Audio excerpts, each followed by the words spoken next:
শিমলাবাড়ি বিশাবাই 3 দন্তার করে আমি 100 টাকা তিনার কাছে আমি ইনার জন্য চাই নিয়েছি।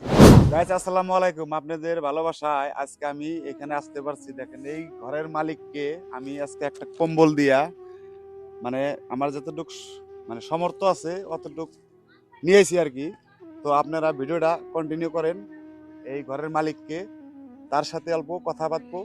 আর আপনি দেখেন বর্তমান যুগে এই ঘরে থাকে, দেখেন এদিকে খালি মুশকিল। দেখেন আমরা কিছু মানে অনুদান দেওয়ার জন্য একটা ভিডিও আগে করছিলাম, তো আপনারা অনেক ভালোবাসা দিচ্ছেন, কিন্তু আমি শেয়ারটা কম হয়েছে, হয়তো আমার ভাইরাল হয় নাই ভিডিওটা, তার জন্য আমি কি সম্পূর্ণভাবে আমি অনুদানটা দিতে পারি নাই।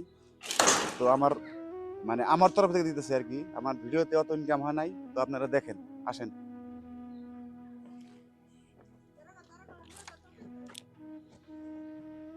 দেখেন ঘরটা অল্প সামনের দিকে ভালো করে দেখান, অল্প ব্যাক সাইডে যান। আপনি এই ঘরে মানুষ থাকে বর্তমান যুগে, চিন্তায় আমি মানে অবাক হয়ে গেছি। তো কত কথা না কইয়া মানে মূল আলোচনায় যাই। চাষি আছেন, অল্প আসেন তো। এমনি ভালোই আছেন নাকি? আল্লাহ যে বেড়া হে বাবা হে বাই থাকি আল্লাহ যেরম রাহে এরমই আছে ওই না? রকমই আছে। আপনার নিয়ে যে আগে ভিডিও করছিলাম না, হুম। তো আমার ফোন পে দিছিলাম। তো ফোন পে যাই হোক 1 লাখ মানুষ দেখছে, 1 লাখ মানুষ শেয়ার করে নাই, আমার কথাটা পূরণ হয় নাই। বুঝছেন কি ভাই? আপনি সামনে থাকেন, অল্প অল্প ক্যামেরাটা নিয়ে অল্প দূরে যাও।